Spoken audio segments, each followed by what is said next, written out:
Hello Sabri. Hi Praveen. Welcome to Off the Script. Yes. To talk about Sabri, fondly call him a closure king because of all the efforts and brilliant performance that he was doing with us. Even I got laid off from my previous company that working in a B2C. That's one question that has been frequently asked on interviews. How do you identify your ICP? There are resources available out there in internet which I can learn it by myself and then start applying, or is it mandatory or necessary for me to go through this bootcamp? If you want something for a free, that's when you need to send out a cold message or to someone who is like working on an industry. Hello Sabri. Hi Praveen. Welcome to Off the Script. Yes. To talk about Sabri, I got an opportunity to work with Sabri for a while. He joined us as a fresher, and he was a brilliant performer while he was working in my team. I also fondly call him a closure king because of all the efforts and brilliant performance that he was doing with us. He's also somebody who moved from B2C vertical to SaaS industry successfully. Today he's here to share his thoughts and wisdom with us. And help us understand how he made this transition possible. Without further delay, let's start with the first question. So Sabri, if you would like to introduce yourself, how would you introduce yourself? Let's say, as far as I know, you're a salesperson. Apart from that, I also know you're a meme creator. I also know that you started writing content and blog. You work as an SDR. So please go ahead and tell us, how would you introduce yourself? Yeah. So I started posting on LinkedIn 2 years back. So when I was referred to as a meme creator, wherever I go on the events, on the LinkedIn connection, I was called as a meme creator. Okay. So that's how the people know me. So I was not known as an SDR or a content writer. People used to love my memes. So you can go with meme creator. You can go with the meme creator. That's nice. So Sabri, since you're working in sales as an SDR, what made you to choose a career in sales? Was it by accident, or you chose your career as in sales? Yeah, sure. So I was one of the geek when I graduated from my school. So I joined Anna University as production engineering. Okay. So I thought that on second year I was it was not my cup of tea. So I had this interest towards writing. So that's when I started blogging on my second year. Okay. So then I eventually wanted to work on that area. So I started learning more about this social media and digital marketing and content writing. Okay. So then I was more of an introvert in my college days. So I wanted to move away from that and speak with the people. So that's why I wanted to move in a career in sales. Eventually I did an internship there. I started liking it. So you took my interview on September 2021, I believe. Oh, you remember the date as well. That's so nice. I still remember the question that you asked me. Okay. It was can you sell me something? So I was selling you dishwasher. Dishwasher. Yeah. Interesting. I don't remember that, to be honest with you. Right. So how is it working? How is it going on in sales since you joined sales? How was your first experience being in sales? Can you enlighten us more about your experience in sales? Sure. So being from engineering, it was very tough for me to talk especially on a cold calls, speak with the people. So I was more of working on tech side of things. When I started my first 2 months, it was more of I was missing out on the target as well. So I eventually thought that I need to quit this sales and then move to some engineering thing. So it was not my cup of tea.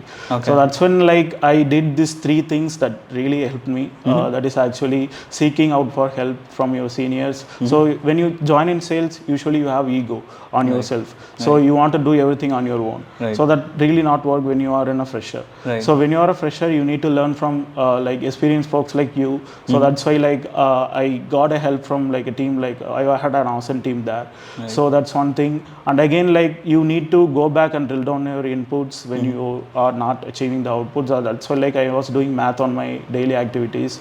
So which was very good for me during the engineering. So I focused on my strength and improved my area of weakness. So that's when I excelled in the sales.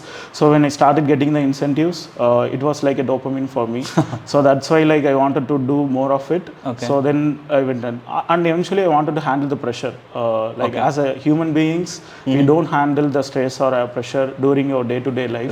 So that's why when you put yourself in a out of a comfort zone, working in a sales, that will eventually give you the best person out of you.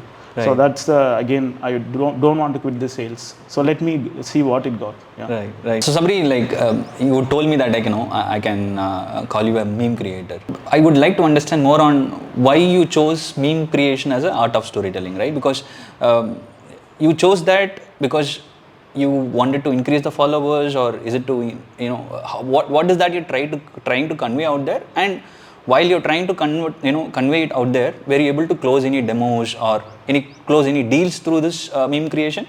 Yeah, sure. So when I joined my career in tech sales, at the time, this same product-led growth was like going crazy on the market.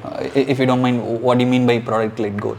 Yeah. So take for a product-led growth, take example like Canva. So Canva is something like we use in our day-to-day for like image creation. Right. So Canva, they don't have a like largest sales team to achieve the growth strategy. So they have the product which is selling by itself. Right. So that's what we call it as a product-led growth. Right. So I wanted to experiment something similar to that.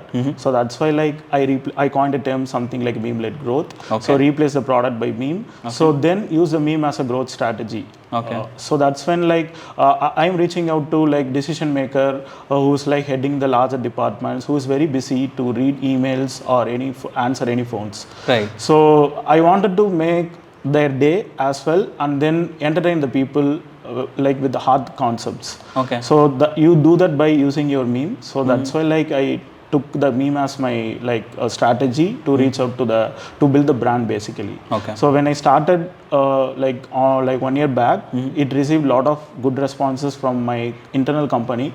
So they started promoting that, they pushed me to do better. Okay. So that's when I used more of it. So recently we had some sign up from the website. So they reached out to us, and then they were evaluating one of our competitor. Right. And then they reached out to us just because they saw my presence on the LinkedIn. Nice. So it's like a huge deal. It's for around like $100,000. So which will close in like 2 quarters. Very interesting. So that's how like people are resonating with the memes more harder than like when you speak on like phone calls or cold emails. So meme is something like you share everyone meme. So they used to laugh at it and then think about it. Right. So you mean to say this meme-led growth is really good because you are able to customize something for the customer through jokes, and joke is something which makes them to look at your content or the product that you're offering, and eventually that's turning into a deal or a demo, right? Right. Interesting. Getting into the core topic, the purpose of why we kind of invited you, right? So you're somebody who made this transition working from B2C to a SaaS industry, which is also a B2B industry. I would want you to elaborate more on probably what you did in B2C, and then how you got into B2B. What made you to get into that B2B? Basically, a kind of a roadmap which you've done. Also, let's say if I am somebody who have 2 to 5 years of experience, who is already into sales. If I'm looking to move into SaaS as an industry, what are the necessary steps that I should be taking in order to get there? Right. So I was into the B2C sales like for 6 to 8 months. Okay. So while I was like, I was not convinced with the career that I have in B2C. Okay. So since I am coming from a tech background, I started a lot of technologies booming in, the cloud especially is coming in. So that's why like I wanted to prepare myself before landing into the industry, because whenever we reach out to any companies, if you don't have any experience on B2B SaaS, they are not going to recruit you. Right. So that's why like I wanted to do this properly, the career shift. So even I got laid off from my previous company that working in a B2C. So I thought that is not where I belong. Okay. So that's why like I started this bootcamp training for. So sorry to interrupt. When you said laid off, is it the cost cutting measure or is it performance related? Right. What happened there? Right. So it was actually a new business unit which was started like I was like part of a pilot batch there. So things didn't go well as we thought.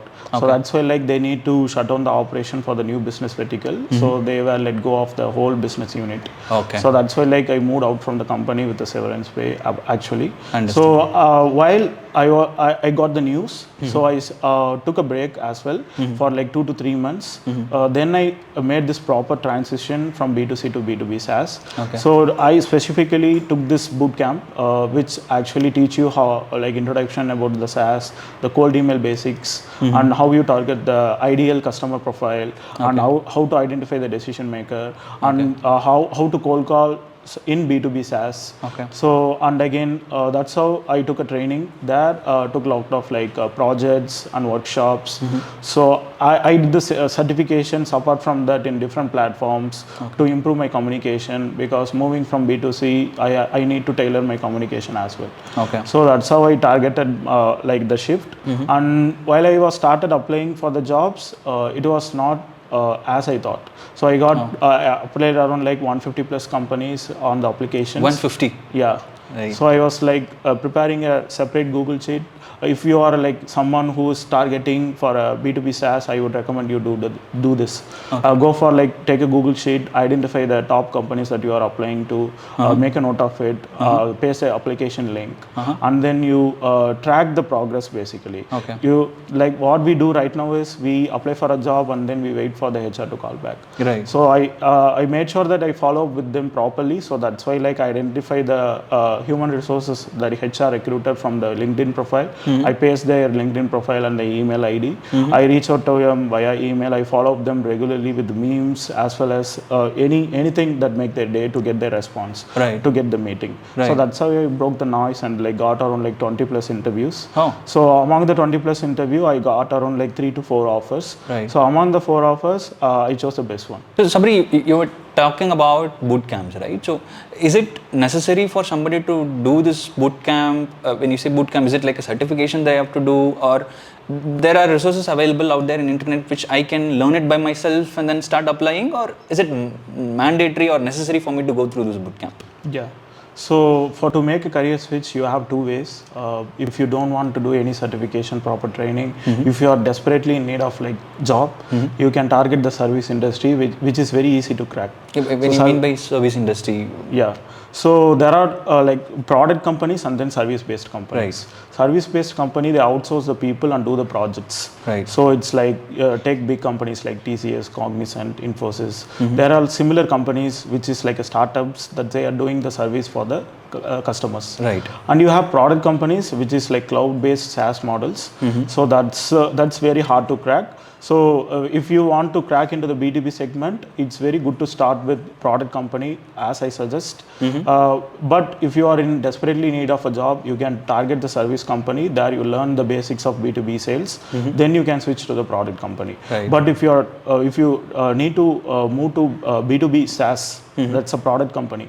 So that's when you need to do a certifications on especially the identifying the target market, like ideal customer profile. That's one question that has been frequently asked on interviews. How do you identify your ICP? So and next comes a cold email writing, and what framework do you use on your emails, and how do you maintain your CTA, and how does your follow-up structure? So that's how like cold email has been like evaluated. And you have the cold call. Cold call is something which is very different from B2C, I would say. In B2C, you will take the closures, especially it mostly on revenue basis. But here you target the time for the calendar. So that's how the B2B SaaS you cold mean call to is say it predominantly your focus is to get connect with the customer via demo, via phone call is your first goal, and then look at closing the deal because it's going to take some time. Getting the meeting on a first call, it's like you will get only 30 to 40 seconds. So that's how like you need to work on when you prepare for a B2B SaaS cold call. So that's how you need to prepare yourself for the interview, because out there when you go for a market, so you are competing with 3-year plus, 4-year plus, someone who's working in SaaS industry. So if you are someone who doesn't belong to SaaS, then think about it, how it would be hard to crack an interview. So that's why I built myself a project portfolio. All the cold emails that I wrote, all the assignments and all the cold call scripts that I written. So I used to share that on my interview. I asked the time for the interviewer, let me get a 2-minute, and then I share my screen, I go about explaining my projects. So that's how you make the interviews more productive than speaking about what you did. It's more about speaking or a conversation that will not create a trust on the interview. So that's why like whoever I speak, whoever want to make a switch, get a project portfolio for yourself. Right, that's interesting. So, while in this previous question, which we were talking about boot camps and certifications, I would like to go in depth on that, right? Because in sales, especially in B2C, for example, there the KRAs are quite different, where you are supposed to converse with the customer for a longer period. The goal is to generate revenue as much as possible throughout the day, week. You have shorter time period to crack this deal as faster as possible, right? So while the goal is to crack the revenue on a faster way, you don't get an opportunity or time to learn, right? So if in case I wanted to make the switch, how do you think I should be managing my bandwidth or time? Where do you think I should be focusing at this point in time? Right. So B2C company, they have like 5 days, 6 days of work. Yeah. So it will be on roster basis. Right. So when you work on that job, of course, it would be more tiring to focus on the side hustle. Right. But I would say like more over the patience that you have for the switch. If you desperately need to switch, I would recommend go for your daily job, do your best. You don't have to compromise on your job because that pays you well. So that's why like do that. But on the weekends, I used to do that. Even I was working in B2C. On weekend, I used to do the projects or the workshops or assignments. Everything I do on a weekend. So weekend is for that. So when I go back on a weekday, so I used to focus on my B2C work. Okay. So it's more about like balancing the time, I would say. So you need to have a right blueprint on how many weeks you are going to target for this particular shift. Okay. If you don't have a right blueprint to do that, so that's when it get hard for us. You basically like pass the time to make a switch. Okay. So talking about this blueprint, so you mean to say I should have a fixed timeline where I should tell myself this is the time that I'm going to fix in order to make this transition, and I have to split this goal into multiple tasks, which can be like building my portfolio, right? And I wanted to talk more about the portfolio also, because for me, let's say I'm a B2C salesperson. For me, I just focus on the job, and I know that I have to prepare myself for SaaS, but what I should prepare, like where I should go and prepare, is something that I wanted to understand, because I'm willing to prepare. I wanted to switch. That is for my goal. Now, if I want to divide it into segments or tasks and put it as an overall timeline and a goal, what is that I can look at, or I can say to probably the better way to ask is, what kind of timeline I can fix, and how do I break it into smaller tasks? Right. So I would go with my story of how I made a switch. Please. So it's like I split that into 6 weeks. 6 weeks. Okay. So and again, the first week I started learning about the SaaS industry, how the technology and how the product works, what's their business. So I used to study from the top companies that we have in India. So then on the second week, I used to study more about this ideal customer profile. So who would be my right buyer for any company. Sorry to interrupt here. So when you talk about ideal customer profile, what do you mean by, because like ICP for a different industry it's different, it's going to be different. Different product, it's going to be different. So how did you narrow down, okay, this is the kind of ICP I should be learning? Right. So I would say like understand about the industry verticals that we have. So like supply chain, e-commerce, customer support and engineering. We have different verticals in the industry. Okay. So for each different verticals, they have the different SaaS products. Right. So to reiterate on your first week and combining this, first I will try to understand as a SaaS what it is, and I'll try to understand what are the different companies which handles the SaaS products, and understand the kind of industry they are working. From there, I will try to work on the ICP, that is ideal customer profile, related to that particular industry. Right. So I can break it down that way, if I'm not wrong. Right. You need to understand about the employee size range, and you need to know what happening in the like particular company. Okay. How the org is structured. What are the like departmental heads, and who are like taking the procurement for this particular SaaS product. Okay. Who would be the right buyer basically. So that's how you need to understand. It's basically you visualize that whenever you see a product, you will know who is the ICP for this particular product. That's how you need to excel. So it comes with the practice. So that's why like I used to study about a lot of companies and then understand their product, understand their customer, how this product reaches the market. So that's how you need to study more on that. So that's how the week 2 would look like. So then speaking of week 3, so it's more of an outreach. So for an SDRs, they don't work most out of CRM. So they work on sequencing tools like Outreach, Outplay that they use. So for the sequence, it mostly on emails, calls, and then it works like that on LinkedIn as well. So speaking of which, when you go for an email, I used to split that into my week 3 progress, understanding and writing the cold emails. So cold emails is something like you need to. There are different frameworks that we use for cold emails. So one of the most used framework is problem agitate framework. You used to describe the problem, then you need to you will tell about the solution in the same email itself. It basically consists of 3 paragraphs. And attaching the case study on the follow-up emails, adding more value. You can also use memes if you are targeting to US prospects. They love memes and humor. So that's how that's when your creativity comes out. You will understand because the new generation, they have more creative ideas for each outreach. So when you start working on these projects like understanding in depth, you will bring out more creativity. So you will do the best out of it. So week 3 goes like that. Then week 4 you will come to the cold calls. So cold call is something you need to have a proper scripts like opener and then elevator pitch and then discovery questions and then CTA. So there are 4. CTA you mean call to action? Call to action, yes. So it's basically booking a meeting through a cold call. So usually the cold call will last around like 1 to 2 minutes.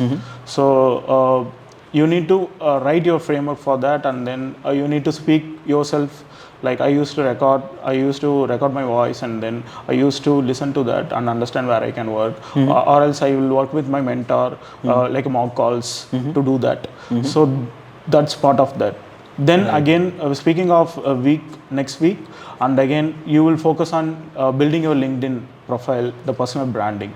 So nowadays people hang out at LinkedIn more than the professional peoples. So that's why you need to have a stronger LinkedIn presence if you are selling on LinkedIn. So you will understand about the basics of social selling. You need to leverage that basically. So I would like to understand more on this. While I understand LinkedIn presence is important, for you to probably go and talk about what you do, does it also mean that your clients whom you're going to connect via LinkedIn will also look into your profile, and that is why you go and have better LinkedIn presence is important? That's what you trying to mean, isn't it? Right. So for example, I will tell you. So our product solves the bridge between customer support and product. So I used to create a meme out of it. So whoever likes my post, they are from customer support or product people. If some head or director reacts to my post, I go to the DM, ask, hey, thanks for engaging my post. I'm curious to know what made you resonate with my current meme. So that's how I target on my DM. So that's how the conversation build. Eventually I will ask for a meeting. So they come to a demo. So that's how I crack the meeting. So it's more of people bombard with messages right now on DM. So you need to be more relevant. So that's why posting a content on LinkedIn is a plus point if you need to crack the meeting. So you will understand that through social selling and personal branding. And so it has to be more related to the product that you are selling. Also, how do you be more creative where you come up with the content which is creative, as well as it's where you try to sell your product out in the market, isn't it? So for example, a lot of people right now on LinkedIn, they used to share the case studies. They used to share the blog articles. No one is going to read the blogs. No one is going to go through the case studies that you are sharing on LinkedIn. So it's more of you need to repurpose the blog, or change the blog into different kind of picture or any meme or any videos. So that creates a lot of engagement on LinkedIn. So when you change your content strategy on LinkedIn, so that's when you can address the market very better. talking more on the LinkedIn, no, I've got an opportunity to follow you from the beginning. You are creative in terms of creating a meme, but also I've noticed that you've gone out of your comfort zone and started posting your pictures standing on the road with the name board, or going into the events, taking a picture of you being a present in the event, trying to connect with your peers from a different organization. So can you like tell me a little bit about how you came out of that comfort zone? Because not a lot of us are willing to come out of it. While we see, we like, but we don't try and do that. What made you do that actually? Right. So going out of like comfort zone to start something on LinkedIn. So I would recommend keep doing the journals. So document the journey that you are like facing. Write down your emotions, or write down like what the best thing that you did for yourself. When you do that, when you write for yourself, so you will have this habit of writing. So whenever you have this habit of writing, so then it will become easy for you to show yourself on LinkedIn. So post on LinkedIn, I would say, just hit the post button. Don't worry about what others thinks. Right. So nobody is going to care that. So you just have to, because this is a high time you need to create a strong presence on LinkedIn, especially on India. So people in US or like Europe, they are leveraging the LinkedIn to close high deals. But on like India, we are not using this LinkedIn as a best tool to prospect. So recently we have like 5 to 10 SDRs on like India who are doing this on like regularly. Right. So I would recommend start doing that. Don't worry about anything. If you actually need any help, you can reach out to me. They can reach out to you. Awesome. So you were talking about 5 continuous weeks of what you were doing out of 6 weeks. So what is your last week looks like, and then how did you start approaching? Right. So on week 6, I was preparing myself for the interviews, because right now you have all the skills with you. So I used to coordinate with my mentor and work on this mock interviews. Basically, how to create my intros, and how like I can highlight my strengths, because my mentor knows my strength. So that's why like it's very good to have you a mentor, because he will correct you on where the improvement areas and then what is your strength. So you will know someone who's like going to be along with your journey. Okay. So it's very good to have, because you will have a lot of like emotional support as well, because job search is more tiring. Right. So you have mock interview right now. Right now when you are applying for a job, so as I suggested earlier, prepare a Google Sheet, keep track of all the applications on all the contacts of HR. So nowadays you have free tools like Zoom Info or Alusha, which gives you an email address for HR people. So you need to like document all these things in a Google Sheet, so you can reach out to them via email. So you just applying on a LinkedIn won't help these days, because we are receiving like lot of applicants. So that's why like you need to stand out from there as well, because this is what you would be doing when you crack an interview, land in a job. You will be doing this for cracking a meeting with the decision makers. So I would suggest do this earlier before like joining the job, because when you land on an interview, you can tell about how you got an interview with them. So that's like a story. That's how you do as an SDR. Okay, interesting. I'm sure that the 6 weeks roadmap that you've given him is going to help people out there. And in case if somebody wants to reach out to you, can they? Yeah, sure. I'm like available on LinkedIn. Are people reaching out to you at this point in time? Yeah, sure, they will do. Okay. So like previously 2 months back, I started speaking more about this email personalization, how to personalize that on a scale, and how to crack a meeting. I used to receive cool responses from UK prospects. So people reached out to me to share the email copies, and that's how like I got on a call with them to understand their problem. I helped them. Okay. So people reach out to me, and yeah, you can also reach out on LinkedIn, someone who's like looking for a help. Right. So I'm gonna shoot my last question for the day. Let's say I've cracked an opportunity as an SDR into SaaS, or let's say I'm somebody who's working in SaaS industry for 1 or 2 years now. If I wanted to do better in my current role, get better in my current role, what are the few things that you are doing which is helping you, and you also think might help others to get better. Also, I want like to understand how this cold email is working at this point in time. Does it work? Something that I also want to understand. So when I started my SDR career, so you should not like stop your learning. So that's why like I started listening to the podcast and then started reading few books as well. So to start off with, I would suggest there is podcast on Spotify which is called B2B Sales Podcast. So it's like very good to listen to that on your lunch time on while you are traveling. So it teach you the basics of like how to create a 90 days plan for your SDR roadmap. Okay. So that's how I started doing that. And also I read few of the books like Never Split Difference and Negotiations, a lot of the books that I read. And basically it's more about like having a good discipline, and then you need to let go of the things that you learned in B2C. So whatever you have learned on B2C, it doesn't going to match with B2B. You have to erase everything, start from scratch. You start from a scratch, because on B2B, you have longer time duration to crack the meeting, and then it's like a sales cycle is very long. You need to be more persistent than B2C. And again, like you will get attention span very less. So you need to convey the message very clearly on that, because in B2C you will get a lot of time to convey the message, but here getting the time is really hard. So and also having a right mentor, it really helps you to excel the career very fast in SDR role. And also the right company, I would say, right company and the right product as well. So it depends on that. There are a lot of variables that will decide your SDR role. So that's why like while you are targeting for the company, you need to target the best possible company, so that you will have a like quicker transition in your career. Okay. You were speaking about the cold email. So of course the cold email will work when you personalize better and have the better relevancy, because nowadays you have the restriction from Google's, your domains is getting blocked. So that's why like you need to be more targeted. So it's no more like you put the people on like automated sequence and do a mass reach outs. So that's why I understood about like this personalization strategy.